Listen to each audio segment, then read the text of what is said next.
on va vraiment cibler ceux qui ne jouent pas le jeu de la solidarité nationale. Et donc, ce fameux impôt qu'on a proposé, on l'a proposé dans différents scénarios, et donc notamment un impôt de 2%. Sur les milliardaires, ça rapporte de l'ordre sur la fortune des milliardaires, ça rapporte de l'ordre de 250 milliards. Si on va sur ceux qui possèdent plus de 100 millions de patrimoine, là on est plutôt de l'ordre de 600 milliards. Donc c'est des recettes qui ne sont pas négligeables. Et qu'on soit d'accord, ce taux de 2%, lorsqu'on annonce ce type de recette, ça fait un peu le grand soir, quelque part. On a un peu peur d'une forme de révolution fiscale. Qui a peur Si j'ai bien compris, tous ceux qui ne sont pas milliardaires n'ont pas de raison d'avoir peur. Tous ceux qui ne sont pas milliardaires ne payent pas plus. Mais dans le débat public, vous avez des personnes qui ne sont pas milliardaires, mais qui ont pu, à certains moments, dire « attention, est-ce que c'est pas une mesure abusive, extrêmement radicale ?»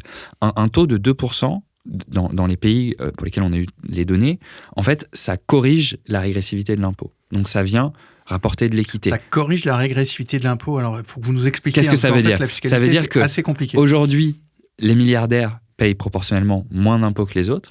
Avec un taux à 2%, ils paieraient proportionnellement autant que les autres. On rétablirait la justice. On rétablit la justice. C'est un principe d'équité constitutionnelle en France et dans nombreux pays. D'accord. C'est pas pour les appauvrir, c'est pour qu'ils payent comme les autres. De fait, deux choses, et vous avez absolument raison, lorsqu'on regarde la croissance de leur patrimoine, un tel prélèvement, et c'est pour ça qu'on n'estime pas à l'Observatoire européen de la fiscalité que cette mesure est extrêmement radicale, c'est une mesure de justice de base. Ça voudrait simplement dire que les milliardaires ne s'appauvrissent pas, mais voient leur fortune grandir moins vite. Bonjour, je suis Hervé Kempf de Reporter, le média de l'écologie, un média qui n'appartient pas, mais alors pas du tout, aux milliardaires et qui ne dépend que de ses lectrices et de ses lecteurs. Et nous faisons des entretiens pour décrire le monde d'après en se posant plein de questions bizarres. Et la question d'aujourd'hui, c'est si on taxait les milliardaires avec Quentin Parinello, directeur des politiques publiques de l'Observatoire européen de la fiscalité. Et qui travaille particulièrement sur la fiscalité des milliardaires. Combien y a-t-il de milliardaires dans le monde ? Alors, selon les meilleures données auxquelles on a accès aujourd'hui, on a environ 3000 milliardaires à travers le monde, mais ces données, elles sont très souvent sous-estimées. Les données Forbes, par exemple, elles donnent environ 40-45 milliardaires en France, quand les données Challenge en donnent plutôt 100 à 110. Forbes et Challenge, ce sont deux magazines internationaux qui travaillent sur notamment la quantification de la fortune des milliardaires. Donc déjà, savoir le nombre de milliardaires et leur fortune, c'est déjà un enjeu politique très important. Pourquoi c'est difficile d'ailleurs ? Ils se cachent ou Une partie de leur fortune est souvent cachée, une autre partie de leur fortune est difficilement attribuable. C'est-à-dire qu'on ne sait pas forcément quand une entreprise appartient à une personne riche. Ils utilisent des structures de possession d'entreprise qui sont généralement très opaques. Et donc c'est assez difficile, contrairement à ce qu'on pourrait croire, d'évaluer la fortune d'un milliardaire. Alors pour les plus gros, vraiment les plus gros des plus gros, on connaît la fortune d'Elon Musk, on connaît la fortune de Bernard Arnault, on connaît la fortune de Jeff Bezos, mais peut-être que par ailleurs on la sous-estime un peu, il y a peut-être des parties de leur fortune qui sont moins publiques, et pour des plus petits milliardaires, des fois on rate complètement le coche. En tout cas, ces enquêtes qui sont faites par ces journaux, notamment Forbes et Challenge, elles ne sont pas forcément aussi complètes que l'on souhaiterait et que l'on aimerait. Alors, quand on dit des milliardaires, est-ce que c'est des gens qui ont des masses de pièces d'or comme Picsou qu'on a peut-être lu quand on était des gamins ? Ou c'est quoi la fortune en fait d'Elon Musk ou de Bernard Arnault ? Effectivement, on a peut-être l'impression que les milliardaires en fait ils ont un compte bancaire avec des liasses de billets infinis. On peut sauter dedans et nager dedans comme l'image de Picsou. C'est pas du tout ça. La fortune des milliardaires elle est essentiellement financière, c'est-à-dire que ce sont des actions qui sont détenues dans des entreprises. Malgré le fait que ce soit des actions détenues dans des entreprises, c'est généralement une fortune qu'ils peuvent utiliser pour consommer, pour acheter des biens et des services, pour acheter d'autres entreprises, comme vous et moi, finalement, on utilise notre salaire pour consommer, pour acheter des biens de consommation, des services, peut-être des entreprises. Avec notre salaire, généralement, c'est un peu plus dur d'acheter des entreprises, notamment des grandes entreprises. On peut acheter des parts d'entreprises, mais un milliardaire français comme Bernard Arnault, l'essentiel de sa fortune, ce sont les parts qu'il détient dans une entreprise comme LVMH. C'est-à-dire des actions, en fait. Tout à fait, c'est des actions financières. Ça peut prendre la forme d'autres... ça peut prendre une autre forme financière que des actions, mais l'immense majorité, c'est effectivement des actions financières. D'ailleurs, Bernard milliards, Arnaud, aux dernières nouvelles, c'était 178 milliards de dollars. Oui, alors j'ai pas le chiffre d'aujourd'hui. Non, ça, je vous le dis, ça varie très bien. Donc aujourd'hui, c'est 178 milliards de dollars. Ça a pu monter même jusqu'à 200 milliards, mais c'est quand même un montant de fortune qui est largement plus élevé qu'il y a 3-4 ans. Donc il y a eu un boom de la fortune des milliardaires français, européens et mondiaux, notamment au moment de la crise du Covid. Ce boom de leur fortune, il n'a pas eu lieu parce qu'il y a eu plus de ventes de sacs de couture Louis Vuitton, plus de bouteilles de champagne mouettes pendant la crise, mais simplement que la valorisation de leurs actions s'est envolée, a explosé, et que la valorisation de leurs actions, elle s'est envolée notamment parce qu'il y a eu une intervention publique pour rassurer les marchés, qui a eu un impact sur le cours des bourses françaises, européennes et mondiales. Et donc le dernier grand boom de la fortune des milliardaires au moment du Covid, il est largement dû à une intervention publique.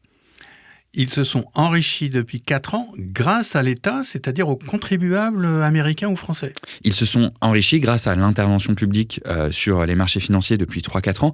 Mais en fait, si on regarde sur les 40 dernières années, le taux de croissance du patrimoine des milliardaires, pas simplement les milliardaires français, et si on retire l'inflation, il est de l'ordre de 7 à 8% par an.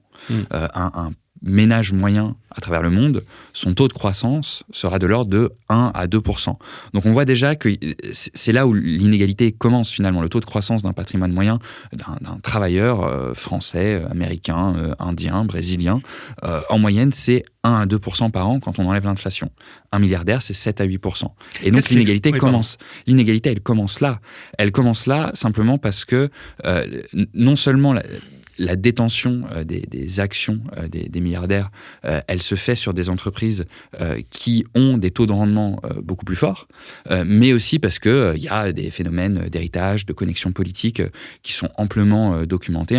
Il y avait des chiffres autour de 1/3 des milliardaires à travers le monde qui avaient hérité de leur fortune, environ 1/3 qui détenaient leur fortune via des connexions politiques, proches du pouvoir, etc. Et donc ça joue aussi sur les taux de croissance de fortune des milliardaires. Quand même, qu'est-ce qui fait qu'ils aient leur fortune collective et augmenté autant disproportionnellement par rapport à monsieur et madame tout le monde dans ces 40 dernières années? Il y a un phénomène, plus on met de côté, plus c'est facile de réinvestir, et plus c'est facile de réinvestir dans les produits les plus spéculatifs, qui ont les rendements les plus hauts, mais qui sont les plus à risque. C'est-à-dire que vous et moi, si on arrive à mettre de côté notre salaire et qu'on décide de l'investir en bourse, on peut le faire sur des actions à des rendements très risqués. Si on le fait une fois, ça marche, c'est très bien. Si on le fait 2 fois, ça marche pas. On va être peut-être un petit peu plus prudent sur la manière dont on utilise nos deniers personnels. La capacité de mettre de côté des milliardaires, de tirer un rendement de leurs actions est extrêmement forte, premièrement. Deuxièmement, très souvent, ces milliardaires possèdent des entreprises et donc dictent les politiques à la fois de dividendes, de rachat d'actions, qui ont un impact énorme sur les cours de leurs actions et sur les cours de leurs actions, qui ont donc un impact sur leur fortune directement. Et donc il y a un contrôle beaucoup plus direct sur les taux de rendement, mais également les cours des actions des entreprises qu'ils possèdent. Est-ce que l'évolution de la fiscalité depuis 40 ans a joué en leur faveur ?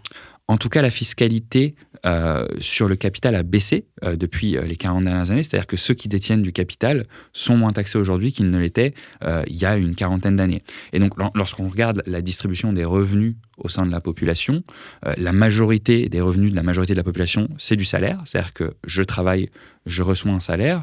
Quand on zoome sur les 3-4% les plus riches, on a une grande part de revenus qui, cette fois-ci, revient du rendement du capital, et donc c'est de la détention d'actions, mais ça va être une partie finalement, pas forcément la majorité, et donc on va avoir des revenus sous forme de dividendes. Et lorsqu'on zoome sur les très très riches, il y a une très forte détention d'actions, et très souvent d'ailleurs, et c'est ça qui est intéressant, il n'y a pas forcément de rendement du capital. C'est-à-dire que la grande nouveauté dans la compréhension à la fois de la fiscalité des plus riches, mais de la nature de leur rendement, c'est qu'on a des nouvelles études sur leur taux d'effort réel à la fiscalité. Et ce qu'on voit, c'est que, si je prends l'exemple de la France, si on prend l'ensemble des contributions fiscales et sociales, donc cotisations sociales, impôt sur le revenu, TVA, impôt sur les sociétés qui est supporté indirectement par les actionnaires, on voit que la majorité des Français payent peu ou prou 50% de leurs revenus économiques en impôts. Que ce soit classe populaire, classe moyenne, classe supérieure. Par tout la le monde, TVA, la cotisation sociale, l'impôt sur le revenu, et voilà. D'accord. Absolument. Tout le monde sauf les très très riches. Sur les très très riches, ce taux d'effort, il tombe autour de 26-27%, donc presque 2 fois moins. Ils payent 2 fois moins que nous. Ils payent 2 fois moins que le reste de la population. C'est pas juste. C'est pas juste. Et la raison, beaucoup plus riches. Ils sont beaucoup plus riches. Leur patrimoine croît de manière beaucoup plus forte que le reste de la population, et leur taux d'effort à l'impôt est 2 fois moins élevé que le reste de la population. Et la raison, c'est l'effondrement de l'impôt sur le revenu. Et cet effondrement de l'impôt sur le revenu, c'est-à-dire que l'impôt sur le revenu du travail ou l'impôt sur le revenu du capital ne fonctionne pas, pour une raison qui est très simple, c'est qu'ils structurent leur patrimoine de manière à ne pas avoir de revenus taxables. C'est-à-dire que quand on est très très riche, c'est assez facile finalement de structurer son patrimoine pour qu'il n'y ait pas de revenus. C'est-à-dire que le revenu, on va le mettre dans une holding familiale, le revenu, on va le mettre dans un trust, le revenu, on va le laisser dans l'entreprise, et on va aller voir la banque pour emprunter en fonction des capitaux qu'on détient dans une entreprise. Il y a plein de manières différentes de faire, mais le résultat, il est le même. Ouais. C'est simplement qu'il n'y a pas de revenus imposables. Et donc, dans ce cas-là, on peut augmenter les taux d'impôt sur le revenu du travail, 90, 95, 99%, ça ne servira pas. On peut taxer plus fortement les revenus du capital, ça pourra servir pour les 5% les plus riches, mais pour les 0,1% les plus riches, ça ne fonctionnera pas. Mais c'est de l'évasion fiscale, par exemple. Je suis Bernard Arnault, une seconde, 178 milliards de dollars, et je vais mettre, je simplifie, 175 milliards dans quoi ? Au Caïman, dans une société C'est beaucoup plus simple que ça. Ah ouais. Bernard Arnault, donc, il a une fortune estimée à 178 milliards de dollars ou d'euros aujourd'hui. Tous les ans, LVMH verse des dividendes à ses actionnaires. Bernard Arnault et sa famille possèdent environ 48-49%, on va dire 50% pour simplifier, des actions de LVMH. Ça fait 2 ans, par exemple, que LVMH verse 6 milliards de dollars à ses actionnaires et donc que la famille Arnault récupère 3 milliards. Si moi, je suis actionnaire de LVMH, je touche ce dividende, avant même de savoir comment je l'utilise, je paye un impôt dessus. Je paye la fameuse flat tax, l'impôt sur les revenus du capital, 30%. Bernard Arnault va mettre ces 3 milliards de dividendes dans une holding familiale, donc une structure d'entreprise où il fait remonter tous ces dividendes. Et c'est pas du tout de l'évasion fiscale, c'est absolument légal. Il y a 95% de ces dividendes qui ne vont pas être taxés. Donc sur les 3 milliards, il y a 95% qui ne vont pas être taxés. C'est une loi sur les holdings. C'est une loi sur les holdings familiales. Les 5% restants vont être soumis non pas à la flat tax de 30%, ils vont être soumis à l'impôt sur les sociétés, qui aujourd'hui est de 25% en théorie, et très souvent il est beaucoup moins parce qu'on peut utiliser divers crédits d'impôt pour diminuer la base taxable. Il en résulte que le taux d'effort lorsqu'on verse des dividendes pour un actionnaire individuel lambda, entre guillemets, il est de 30%. Pour Bernard Arnault et sa famille, il est de 1 à 2%, donc 30 fois moins. Et là-dessus, ce qu'on va nous dire, c'est oui, mais cet argent, il reste dans la holding. Il ne l'utilise pas. Bon, alors déjà, il y a beaucoup d'études, depuis 1 an ou 2, qui montrent que l'argent mis dans une holding est régulièrement utilisé pour des frais personnels. Donc il y a des abus. Là, on est clairement dans le domaine de la fraude fiscale. Mais pour ce qui ne s'agit pas des abus, lorsque cet argent il est réutilisé pour épargner, pour réinvestir, il ne supporte pas l'impôt.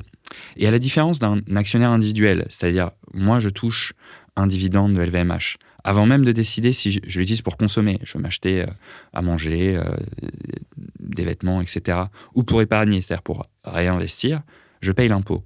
La différence avec les milliardaires, c'est que lorsqu'ils utilisent ce fameux montage de holding familial, ils peuvent décider, s'ils épargnent, de ne pas payer d'impôt. Et s'ils consomment, ils vont payer un impôt sur le revenu pour leur part de consommation. Mais leur part de consommation par rapport à 3 milliards de dividendes par an, elle est extrêmement faible. C'est-à-dire qu'on peut consommer, y compris de manière...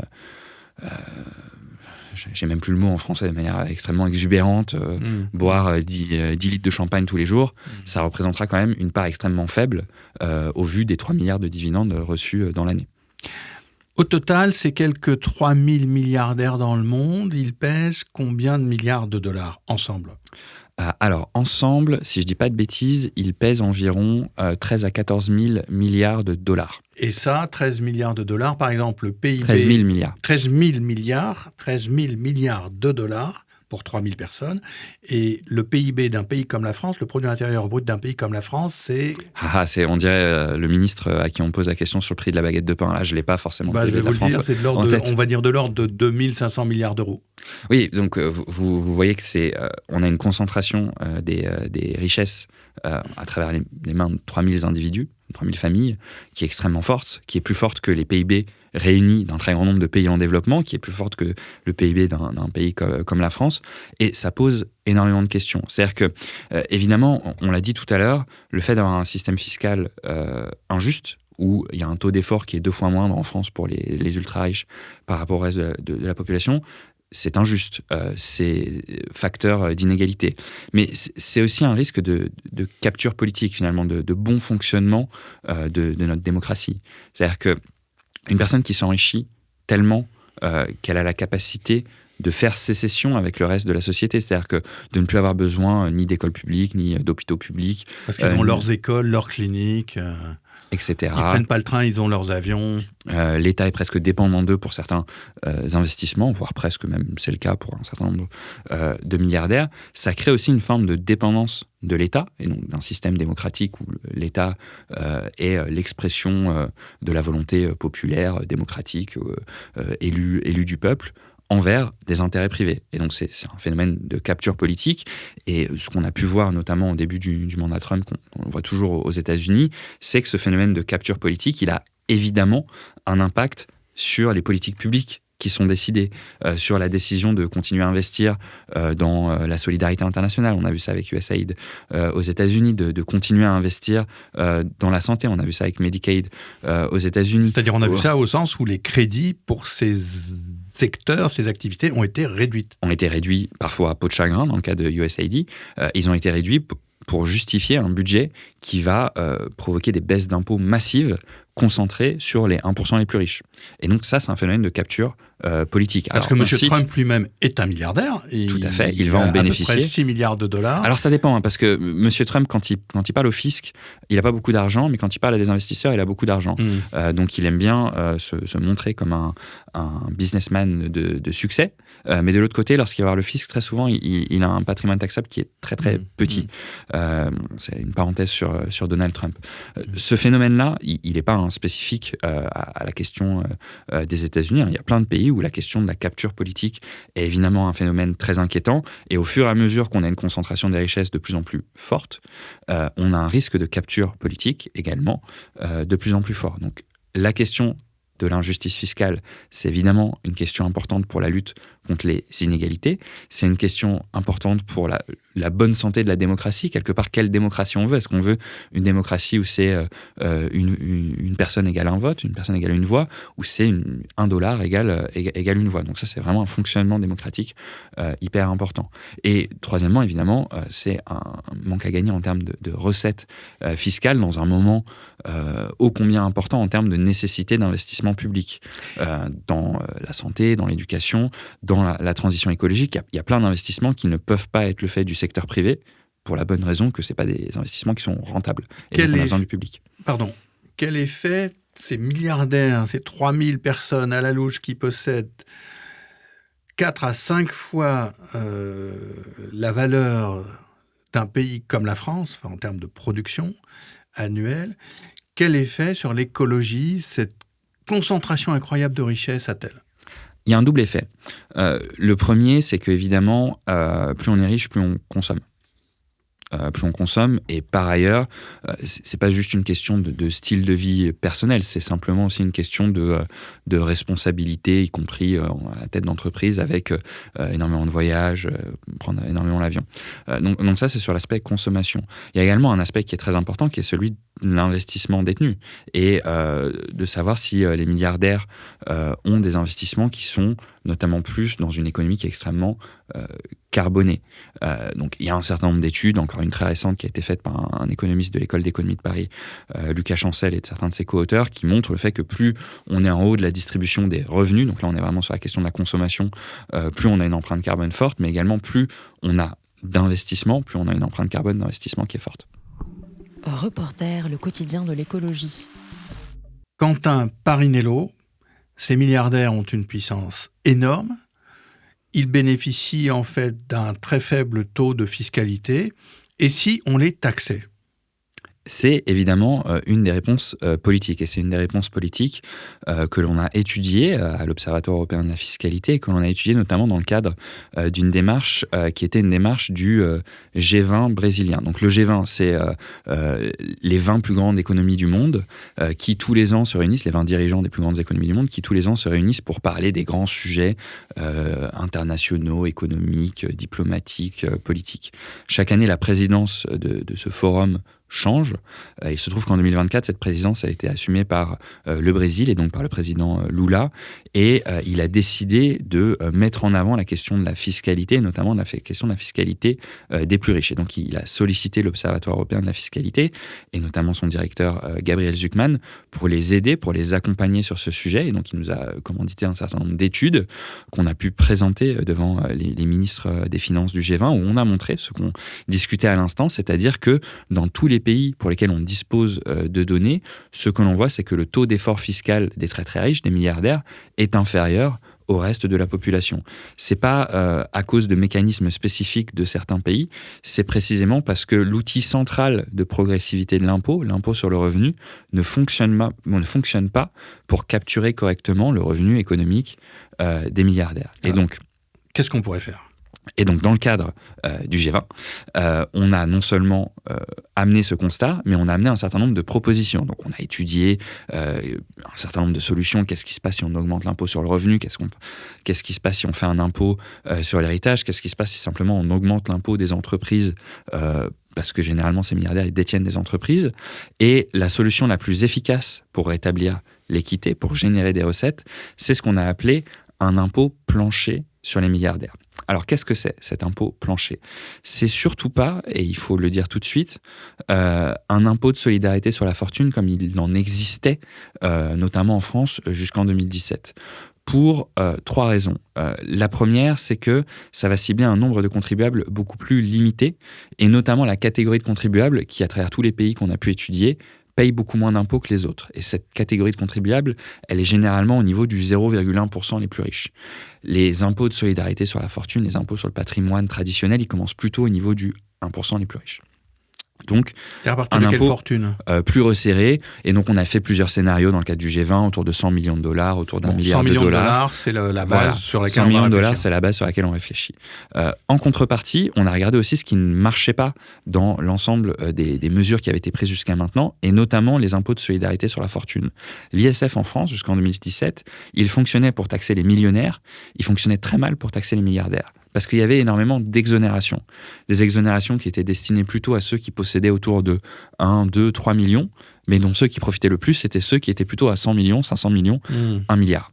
Et donc, ce qu'on dit, c'est un seuil d'entrée plus haut, mais aucune exonération. Aucune exonération parce que ce qu'il faut, c'est avoir un mécanisme qui est incontournable. On ne peut pas tricher avec ce mécanisme.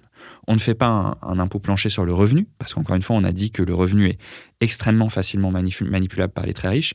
On ne fait pas un revenu plancher sur le patrimoine avec des exonérations, parce que si vous faites un plancher et vous creusez des trous dans le plancher ne sert plus à rien. Oui, ça, c'est la deuxième chose. On tombe à l'étage en dessous. Voilà. Et donc, le troisième mécanisme, pour aller très rapidement, c'est que c'est un impôt plancher, mais qui prend déjà en compte ce qui a été payé. Et donc, on va non seulement cibler la catégorie de personnes qui payent peu d'impôts, mais à l'intérieur de cette catégorie de personnes, on va cibler ceux qui ne payent pas d'impôts.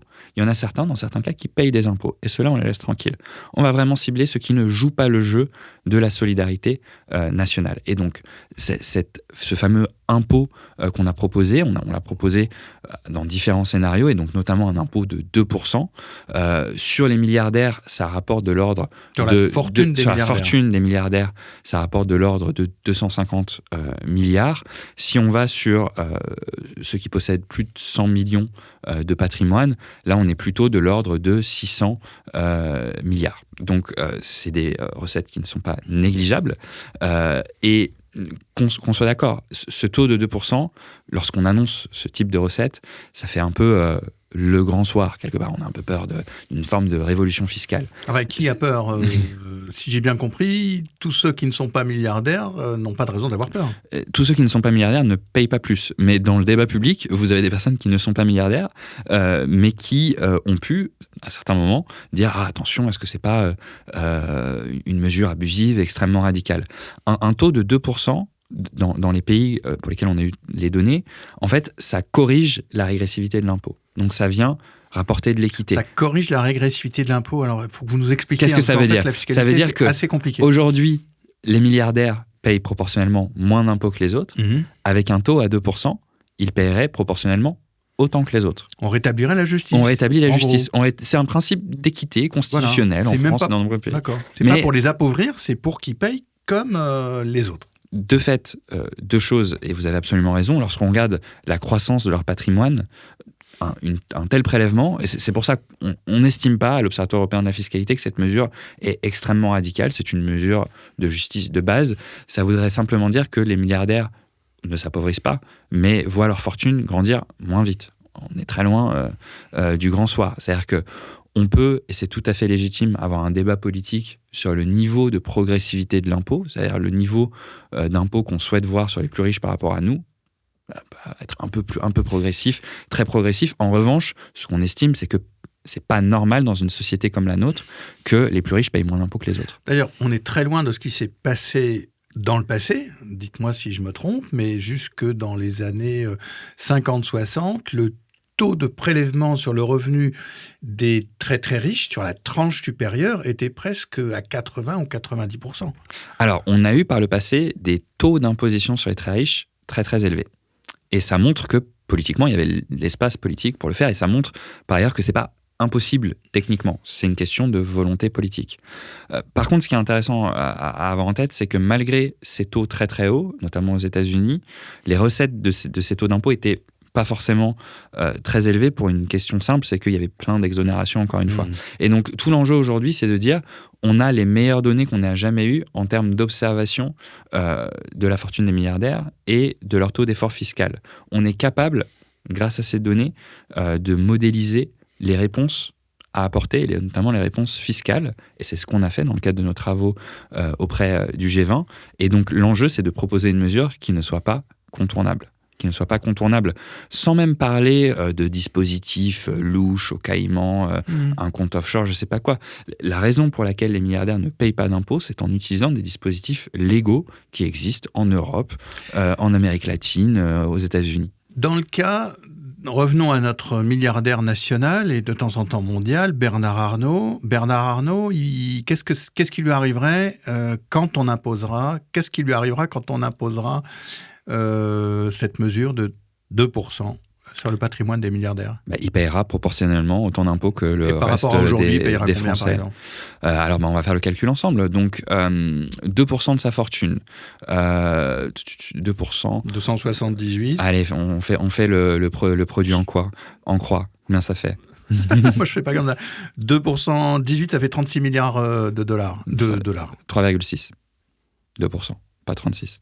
Voilà, heureusement que 3,6 milliards de dollars. 3,6 milliards. Bernard Arnault paierait 3,6 milliards de dollars. Attention, on prend en compte ce qu'il paye déjà. Il paye combien? Alors, en moyenne, ce qu'on observe en France, c'est que le taux d'effort des milliardaires, il est de l'ordre de 0,2 à 0,4%.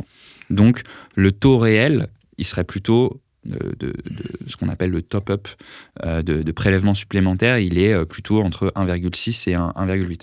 C'est-à-dire qu'il paye à peu près... Ça serait de l'ordre de 3 milliards. Mettons 3 milliards. Voilà, on est d'accord. Mettons 3 milliards. Bon, ça tombe bien, c'est plutôt c'est les dividendes qui sont versés par LVMH à la famille Arnault. Donc ça veut dire que LVMH est tout à fait capable de liquider 3 milliards et de les donner à la famille de Bernard Arnault. C'est ce qu'ils font depuis plusieurs années. Et ça voudrait simplement dire que cette contribution, elle va dans les caisses de l'État au lieu de rester dans les poches de la famille de Bernard Arnault. D'ailleurs, j'ai lu en préparant cet entretien, aux États-Unis, un organisme tout à fait sérieux qui, lui, propose 5% sur les fortunes de plus de 50 millions de dollars. Là, c'est élevé quand même. Oui, et vous voyez, quand je vous disais que 2%, c'est pas le grand soir fiscal, le taux d'un tel prélèvement doit faire l'objet d'un débat démocratique. Il y a des personnes pour qui souhaitent un système fiscal extrêmement progressif, avec un taux de prélèvement extrêmement fort tout en haut de la distribution des richesses. D'autres qui disent... pas obligé de le faire de manière extrêmement progressive. En revanche, je pense que personne ne peut accepter un système fiscal où les plus riches payent moins d'impôts que le reste de la population. Et une question un peu bête, mais il doit bien y avoir des milliardaires qui ont 980 millions d'euros. Et il doit y en avoir qui ont 1,5 milliard d'euros. Alors vous taxeriez, ou nous taxerions, pas vous, ça serait un choix collectif, et je pense que beaucoup de ceux qui nous regardent seraient d'accord. Qu'est-ce qu'on ferait ? On taxerait celui qui a 1,3 milliard et celui qui a 980 millions, on le taxe pas ? Alors, donc déjà, la question du seuil, c'est pareil, c'est un débat démocratique. Est-ce que c'est 1 milliard ? Est-ce que c'est 100 millions ? Ça doit être débattu collectivement. Un élément à avoir en tête, c'est que contre-intuitivement, c'est techniquement plus facile de taxer les milliardaires que les millionnaires. C'est-à-dire qu'on a une capacité à identifier leur fortune qui est plus facile autour de 1 milliard, autour de 100 millions, qu'autour de 10 millions. Donc plus on baisse le seuil, plus c'est techniquement compliqué. Et aussi, ça veut dire plus de contribuables et donc plus d'efforts pour l'administration fiscale d'aller les suivre. Sur la question du seuil, et donc notamment des effets d'évitement autour du seuil, ce qui est intéressant, c'est que autour de 50 à 100 millions, le taux d'effort, contrairement aux milliardaires, il est plus haut. Il n'est pas à 0,2-0,4%. Il va probablement être plutôt autour un peu moins. Ils optimisent un peu moins. 1,2. C'est-à-dire que l'effort supplémentaire demandé, il est moins important. Et donc, c'est aussi pour ça qu'on a pensé ce mécanisme de top-up. Alors, désolé, j'ai que le mot en anglais qui me vient en tête. Ça veut dire quoi ? C'est-à-dire qu'on paye juste ce mécanisme différentiel, c'est comme ça qu'on le dit en français, où vous ne payez simplement le manque à gagner par rapport au taux minimum. Donc si le taux minimum il est de 2%, si vous payez en impôt sur le revenu l'équivalent de 0,5% de votre fortune, vous n'avez à payer que 1,5%. Si vous payez 1,7%, l'équivalent d'1,7% de votre fortune en impôt sur le revenu, vous n'aurez à payer que 0,3%. Si vous payez 0, vous aurez à payer 2% avec le taux de 2%. Et donc, dans la distribution des richesses, plus vous baissez le seuil, plus le taux est haut. Et donc, les effets d'évitement autour du seuil, quelque part, à 50 ou 100 millions, ils ne sont pas massifs, parce qu'il y a déjà une partie des centimillionnaires, ça s'appelle comme ça les personnes, qui ont 100 millions de patrimoine, qui payent déjà entre 1,5 et 2, et donc il y aura une déclaration, mais il y aura très peu d'impôts payés en plus. Et donc, ça fait notamment partie des mécanismes auxquels on a pensé pour éviter ces effets, notamment ces effets de marge et ces effets de seuil. Mais je comprends malgré tout pas tout à fait celui qui a 980 millions par rapport à celui qui a 1,2 ou 3, si on met la barre... si on met la barre à 1 milliard ? Oui. Donc, si on met la barre à 1 milliard, ceux qui ont 980 millions, il ne se passera rien. D'accord. Si on met la barre à 1 milliard, on regardera la différence entre ce qui est payé et ce qui n'est pas payé. Et donc, évidemment, plus on va baisser le seuil, plus le seuil d'entrée sera quelque part indolore, parce qu'il y aura déjà beaucoup d'impôts qui est payé en proportion du patrimoine. Donc, autour de 100 millions, ça a probablement plus de sens qu'autour de 1 milliard. D'ailleurs, on voit les propositions comme celles qu'on a vues en France. C'est un seuil autour de 100 millions plutôt qu'un seuil autour de 1 milliard. Et ça veut dire que le seuil d'entrée sera probablement plus indolore parce qu'autour de 99 millions ou 101 millions, il y a déjà une grande partie des contribuables qui payent l'équivalent de 2%. D'ailleurs, il y a le projet, on a parlé des 3000 milliardaires dans le monde, mais aussi on pourrait le faire pour tous ceux, je n'ai pas le chiffre en tête d'ailleurs, de ceux qui ont plus de 100 millions, c'est des sommes tellement énormes qu'on s'y perd, 100 millions de dollars, ils sont combien ceux à peu près là ? Eh bien, vous me posez une colle. On n'a pas de chiffre exact précisément. Alors là, on est plutôt autour de 40-50 000 contribuables. D'accord. Alors, vous nous avez dit, si on fait 2% d'imposition sur le patrimoine des 3000 milliardaires dans le monde, ça rapporte à peu près 250 milliards de dollars. Si on fait ce 2% pour tous les centimillionnaires, c'est-à-dire tous ceux qui ont plus de 100 millions de dollars... On est plutôt autour de 600. Voilà. Donc ça, c'est une somme importante. Dans le cas de la France, ça ferait combien, si vous avez le chiffre en tête, les 2% pour les milliardaires, combien ça rapporterait, et 2% sur les centimillionnaires, combien ça rapporterait? Alors je l'ai pour les centimillionnaires parce que c'est une question qui nous a été posée dans le cadre des débats français. Donc dans le cadre des débats français à l'Assemblée nationale qui ont eu lieu en février dernier, il y a une proposition de loi qui a été d'ailleurs adoptée à l'Assemblée nationale et qui est inspirée directement de nos travaux dans le cadre du G20 et qui portait sur les centimillionnaires. On a estimé en France que les centimillionnaires, c'est environ 1800 foyers fiscaux, donc environ 3500, 3600 individus. Et l'ordre de grandeur en termes de recettes, c'est 20 milliards d'euros. C'est un ordre de grandeur pour la simple bonne raison que c'est plus difficile d'identifier le nombre exact de centimillionnaires. Donc si on prend des bornes extrêmement prudentes, on peut se dire que ça pourrait rapporter 15-16 milliards si on estime que l'administration fiscale a du mal à identifier les centimillionnaires. Si au contraire, on estime que nos chiffres sont sous-estimés, ce qui arrive très souvent lorsqu'on utilise des chiffres Forbes ou Challenge, comme on en parlait au début de l'émission, ça pourrait plutôt rapporter de l'ordre de 24-25 milliards. Donc on a fait une borne et on retient le chiffre de 20 milliards de recettes. 20 milliards, pour rappel, c'est la moitié de ce que le gouvernement de M. Bayrou voudrait qu'on économise et que ce soit toutes les Françaises et les Français qui le payent, puisqu'il veut économiser 40 milliards de dollars. Donc il y a 20 milliards qui pourraient venir par tous ces millionnaires qui ont plus de 100 millions et qui se sont énormément enrichis depuis 40 ans. Tout à fait, c'est là où on voit que c'est un enjeu de justice, évidemment. On est face à non seulement un mur d'investissement nécessaire, un mur d'investissement public nécessaire pour réaliser une transition écologique juste, mais on est en même temps face à des gouvernements qui veulent tenir la barre d'un déficit réduit et qui du coup demandent des efforts. Et évidemment, la question de demander des efforts, c'est éminemment politique. À qui on demande des efforts et une telle mesure serait une mesure de justice, bien évidemment, puisque une grande partie des efforts demandés seraient supportés non seulement par ceux qui ont les épaules les plus larges pour supporter aujourd'hui une contribution supplémentaire, mais ceux qui aujourd'hui payent 2 fois moins d'impôts que le reste de la population. Reporter. Le quotidien de l'écologie. Quentin Parinello, là, en fait, vous êtes face à Bernard Arnault ou au domestique de Bernard Arnault qui va vous dire mais si vous me taxez avec vos 2%, eh bien, je vais quitter ce pays. C'est effectivement une des réponses qui est exprimée le plus souvent lorsque on parle de la taxation des milliardaires. D'ailleurs, c'est une réponse extrêmement utile, puisque ce qu'on voit, c'est que la question de la taxation des plus riches, c'est une question qui est extrêmement populaire. En France, en Europe, à l'international, vous faites des sondages de popularité de cette mesure, elle est extrêmement populaire, Tout le monde est d'accord. 70-80%, très souvent d'ailleurs au-delà des étiquettes politiques.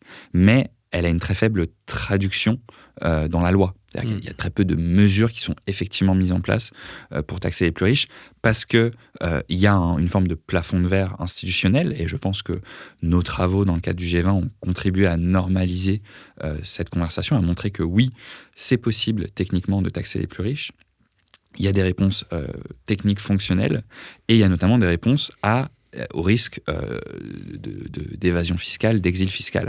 Alors, comment on fait ? Donc, sur la question de l'exil, premièrement, ça paraît bête, mais s'il y a un accord international et tout le monde est d'accord, la question de l'exil ne se pose pas. Après, il ne faut pas être naïf. Avant d'avoir un accord avec l'ensemble des pays qui disent on va appliquer la même mesure, on a encore un certain nombre d'années. Est-ce que c'est possible, nationalement ou régionalement, de mettre en place de tels standards ? La réponse est oui. Il faut prendre absolument au sérieux la question de l'exil fiscal. Et pour prendre au sérieux cette question, il faut regarder ce que dit la recherche. Qu'est-ce que dit la recherche ? L'exil fiscal, lorsqu'on augmente l'imposition sur la fortune des milliardaires, des plus riches, il existe. Il existe, mais il est relativement marginal. C'est-à-dire qu'à long terme, si on augmente d'1 point l'imposition de la fortune des milliardaires, ce qu'on appelle la base fiscale, donc le nombre de contribuables, baisse de l'ordre de 2% à long terme. Donc, ce n'est pas tous les riches qui s'en vont, c'est une partie des plus riches. Et l'impact... Pourquoi ? Parce que Bernard Arnault, il a du mal à abandonner son tennis à très honnêtement, j'en sais rien pour Bernard Arnault. Je le connais pas, je connais pas sa psychologie, ça m'intéresse pas. Pourquoi ils veulent pas partir ? Ou ils ont du mal à partir ? C'est documenté dans l'état de la recherche, encore une fois. Plus on a d'attachement culturel, plus on a de famille, plus on a d'activités économiques sur place, plus c'est difficile de partir. Et par ailleurs, il y avait un article du Financial Times il y a quelques mois que j'avais trouvé hilarant sur des personnes qui justement avaient tenté l'exil fiscal et puis qui revenaient en disant oui, alors on nous avait vendu les plages de sable chaud, les eaux cristallines, alors c'est très bien, mais au bout d'un moment, pas l'opéra, pas le théâtre, les centres d'intérêt économique, ils restent dans les grandes mégalopoles. On a besoin d'être là. Et si on veut être là, on a besoin d'être résidents fiscaux. Donc, premièrement, l'exil fiscal, ça existe. En proportion, c'est marginal. L'impact, encore une fois, ce que nous dit l'état de la recherche, l'impact sur l'investissement et sur l'emploi, ça existe. C'est inférieur à 0,1 point à long terme. L'autre idée, c'est qu'ils créent de l'emploi. Donc, si on les taxe, ils vont moins en créer. S'ils partent, pour rester sur la question de l'exil fiscal, s'ils partent, l'impact sur l'emploi et l'investissement, dans les chiffres qu'on a, c'est marginal. Une fois qu'on a dit ça, on a aussi dit que les tentatives jusqu'à présent de réellement imposer les très riches avaient peu marché. Donc on peut se dire que si cette fois-ci on le fait bien, peut-être que les risques seraient plus forts. Et donc c'est là où il faut à la fois se dire, c'est pas parce que on met en place une taxation plus forte des plus riches qu'ils vont tous partir. L'état de la recherche ne nous dit pas ça. En revanche, on peut très bien mettre en place des mécanismes pour s'assurer qu'ils ne partent pas tous. Alors, on a déjà eu des mécanismes par le passé en France, comme l'exit tax. Donc, l'exit tax, c'était un mécanisme qui faisait que si une personne très riche quittait la France, elle devait payer un énorme impôt au départ sur notamment l'ensemble de ses plus-values mobilières. Alors, c'est un mécanisme qui est intéressant. Il y a certaines manières de le contourner. Et donc, nous, ce qu'on a proposé dans le cadre de nos travaux au G20, c'est un mécanisme différent qui est de dire, vous allez continuer à payer des impôts pendant un certain temps en France. C'est-à-dire que si vous partez dans un pays où vous n'êtes pas taxé, vous allez continuer à payer des impôts en France. Ce type de mécanisme, jusqu'à il y a quelques années, il était difficile techniquement à mettre en place. Mais depuis quelques années, notamment la fin du secret bancaire, la mise en place d'une grande réforme internationale qui s'appelle l'échange automatique d'informations bancaires, l'administration fiscale française a accès aux comptes qui sont détenus offshore par les résidents français. Donc elle est en capacité, si une personne part offshore, d'avoir accès à ses revenus, à son patrimoine et donc de taxer. Donc c'est techniquement faisable. On estime que c'est un bon compromis entre le modèle actuel français où il y a une petite exit tax, mais quelque part, imaginez, vous avez vécu toute votre vie en France, vous êtes devenu riche en France, en partie grâce à l'éducation, en partie grâce à notre système de santé, en partie grâce aux infrastructures qui ont pu aider votre entreprise, et vous décidez de partir, le 1er janvier de l'année d'après, vous ne payez plus d'impôts. C'est problématique. Il y a un autre modèle qui existe, qui est le modèle américain. Aux États-Unis, si vous êtes né aux États-Unis, vous êtes resté 2 semaines de votre vie aux États-Unis, vos parents s'en vont avec vous, vous allez continuer à payer des impôts toute votre vie aux États-Unis. Alors ça, pour lutter contre l'exil fiscal, c'est très efficace. En revanche, c'est un peu injuste. Si vous êtes un étudiant américain de passage en France, ça n'a pas grand intérêt d'avoir le fisc américain qui vous pourchasse. Donc nous, ce qu'on propose, c'est un compromis, mesure entre les deux, où simplement, si vous avez été résident très longtemps en France, vous êtes devenu riche en France, vous décidez de partir, aucun problème, liberté de mouvement, vous choisissez où vous voulez aller. En revanche, si vous payez peu d'impôts dans cet autre pays, pendant un certain nombre d'années, pas toute votre vie, vous allez continuer à payer des impôts en France. Et donc l'incitation fiscale de partir, elle est beaucoup moins forte. Donc vous voyez, ces mécanismes-là, ça existe. Donc on peut... Déjà, il faut se dire que les proportions d'exil fiscal qui nous sont annoncées à chaque fois, elles sont en réalité beaucoup plus faibles, mais on a des mécanismes pour y faire face. Un autre aspect des choses, c'est que si l'essentiel de la fortune de ces gens, c'est des actions dans des entreprises qui sont cotées en bourse, donc qui dépendent des cours de bourse. Or, si on fait une fiscalité sur les grandes fortunes, on peut penser que le cours de bourse va diminuer et donc leur fortune va considérablement diminuer. Non, le cours de bourse de LVMH ne va pas s'effondrer parce qu'il y a un prélèvement de l'ordre de 2% de la fortune de Bernard Arnault. C'est encore là où la question du taux et des ordres de grandeur est importante. Quand on dit que ce n'est pas le grand soir fiscal, qu'il s'agit simplement de faire en sorte que Bernard Arnault paye autant que le reste de la population, on n'est pas sur des prélèvements de l'ordre de 10 à 15 à 20 à 25% de sa fortune, où là, effectivement, l'incitation à partir, premièrement, serait beaucoup plus forte, mais l'impact sur le cours de bourse de LVMH serait aussi probablement beaucoup plus fort. On le voit d'ailleurs, LVMH est en capacité de sortir des liquidités. Donc, a priori, si on fait confiance aux grandes listes Challenge, Forbes, Bernard Arnault est l'homme le plus riche de France, c'est-à-dire un des hommes les plus riches au monde, et donc serait celui qui, a priori, aurait la contribution différentielle la plus élevée par rapport à tous les autres milliardaires français, donc de l'ordre de 3 milliards. On a vu que ça fait plusieurs années que LVMH verse 3 milliards d'euros à Bernard Arnault, sans que ça ne fasse s'effondrer le cours de bourse. Donc, le problème, il n'est pas là. Autre critique, en fait, est-ce que vous n'exprimez pas la haine des riches ? Non, je pense que c'est une question de justice, et c'est aussi une question de justice et de faire société. Une société où il y a une petite partie de la population qui fait sécession, ça crée plus d'inégalités, ça crée plus de violence, ça crée plus de polarisation, ça crée plus de maladies, ça crée plus, y compris en termes de santé mentale, etc. C'est bénéfique pour personne. D'ailleurs, ça crée aussi moins de croissance.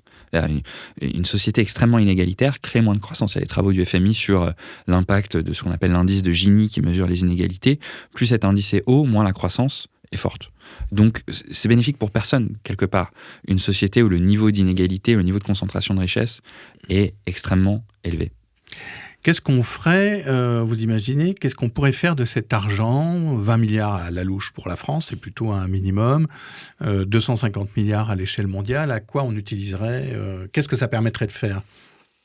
Alors, je vais commencer par une position de principe, c'est que c'est absolument pas aux chercheurs, aux experts de décider de ce qu'il faut faire de cet argent. C'est une décision démocratique qui doit être exprimée par les élus du peuple.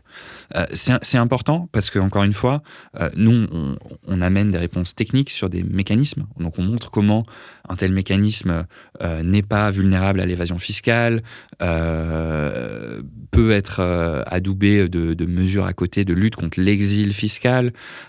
Mais ensuite, l'utilisation des recettes, c'est évidemment un choix éminemment démocratique. Ce qu'on peut dire très facilement, c'est que les besoins sont légion, que ça sera assez facile de trouver des expressions de besoins de recettes, que ce soit pour solidifier notre modèle social en France, ou le renforcer, ou le développer dans un certain nombre de pays, investir dans la transition écologique et l'investir de manière juste, travailler sur l'autonomie stratégique. Tous ces éléments-là, on est dans le cadre des débats à l'Assemblée et au Sénat, on a été auditionné avec Gabriel Zucman il y a encore quelques semaines, y compris par des sénateurs plutôt conservateurs, qui nous disaient « Mais est-ce qu'on peut utiliser cet argent pour rester à taux de prélèvement obligatoire constant et donc plutôt baisser les impôts des autres ?» Oui, pourquoi pas, c'est une solution. Ce qu'il faut savoir, c'est que c'est 20 milliards, donc c'est pas illimité. On peut l'utiliser pour combler la moitié des besoins qui sont exprimés par François Bayrou pour boucler le budget. On peut l'utiliser pour investir, on peut l'utiliser pour baisser les impôts. Ça reste une grande décision démocratique et c'est pour ça que la réponse, elle ne doit pas forcément venir des experts, elle doit d'ailleurs pas du tout venir des experts, elle doit venir des représentants élus du peuple. Vous imaginez que ça sera en place quand, cette taxe ? Ce qui est intéressant, j'en parlais tout à l'heure, c'est qu'on parle de mesures extrêmement populaires, mais qui ont du mal à avoir une traduction dans la loi, que ce soit en France, à travers le monde.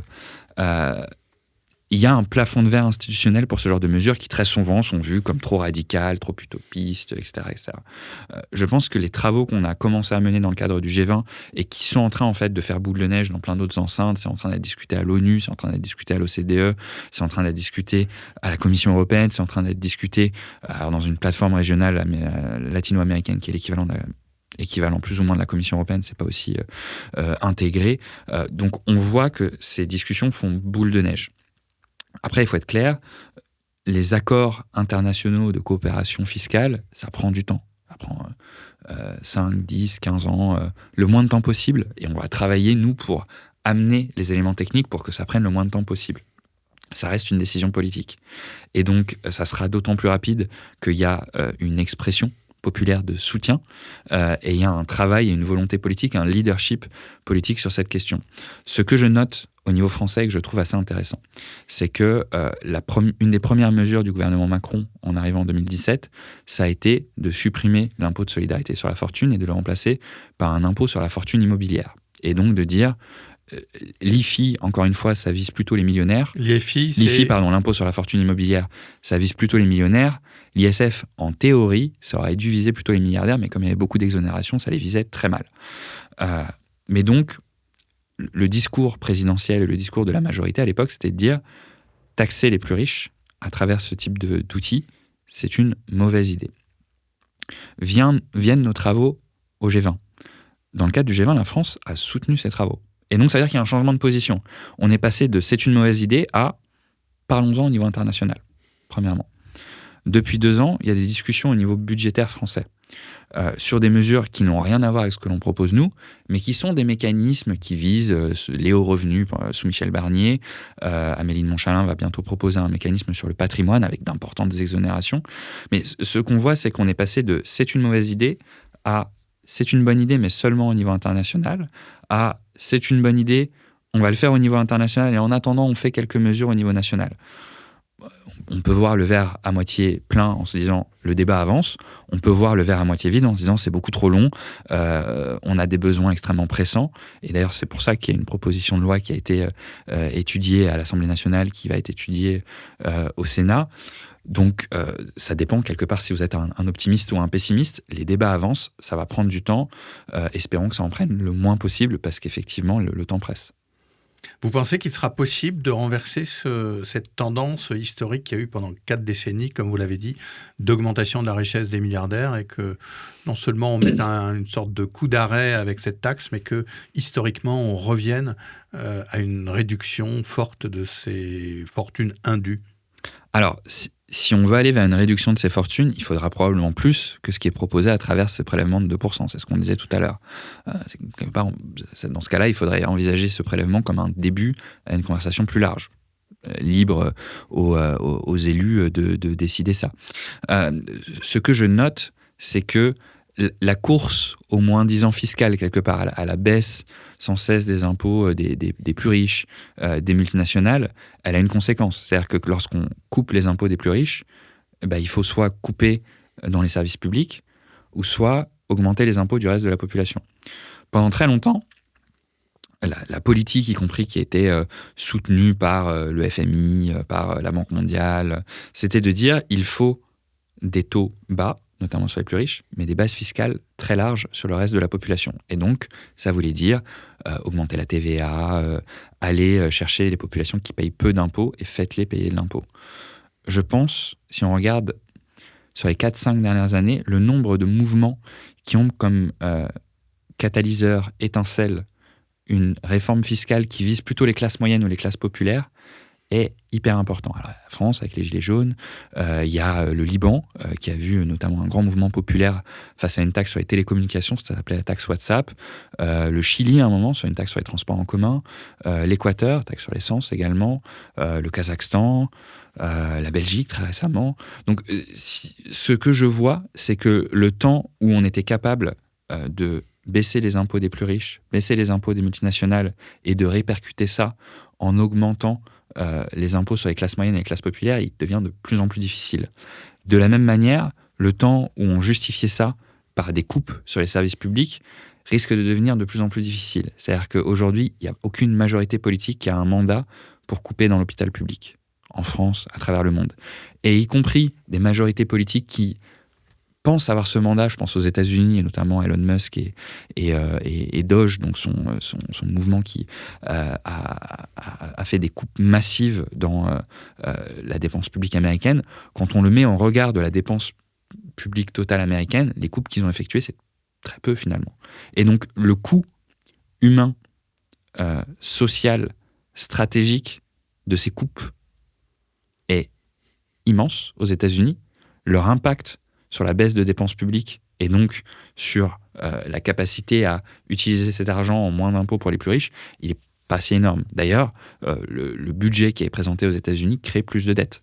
Donc ils n'ont pas été capables de financer les propositions de baisse d'impôts sur les plus riches par toutes les coupes sur les dépenses sociales. Ils sont obligés de créer plus de dettes. Donc vous nous dites quand même qu'il va y avoir un mouvement, là le balancier est en train de revenir dans l'autre sens. Encore une fois, je pense que c'est une manière peut-être optimiste de voir les choses, mais en tout cas, c'est une lecture de l'ensemble des mouvements de protestation autour de la fiscalité qu'il faut avoir. Aujourd'hui, c'est plus difficile pour des gouvernements de justifier des baisses d'impôts sur les plus riches, des baisses d'impôts sur les multinationales, notamment parce qu'il y a 10, 15 ans, notamment parce que je pense que la sagesse populaire a très bien compris que lorsque on baisse ce genre d'impôts, ça se répercute sur plus de queues à l'hôpital, moins de profs dans la classe de mes gamins, ou plus d'impôts pour moi. Et ça s'est vu, et la résistance face à ce genre de politique est beaucoup plus forte aujourd'hui qu'elle ne l'était il y a 10 ou 15 ans. Et quelque part, ça témoigne aussi d'une compréhension d'un fait très important, c'est que la fiscalité, c'est extrêmement politique. C'est technique, évidemment, mais c'est le fondement de notre démocratie, quelque part. À qui je demande de contribuer et comment j'utilise ces recettes, c'est le fonctionnement d'un budget, c'est démocratie 101, comme on dit. C'est les éléments premiers de la démocratie. Et je pense que cette conscience que la fiscalité est un sujet éminemment politique, elle est beaucoup plus aiguë, elle est beaucoup plus forte aujourd'hui qu'elle ne l'était il y a 10 ou 15 ans. Merci Quentin Parinello. Merci pour l'invitation. Merci. Reporter.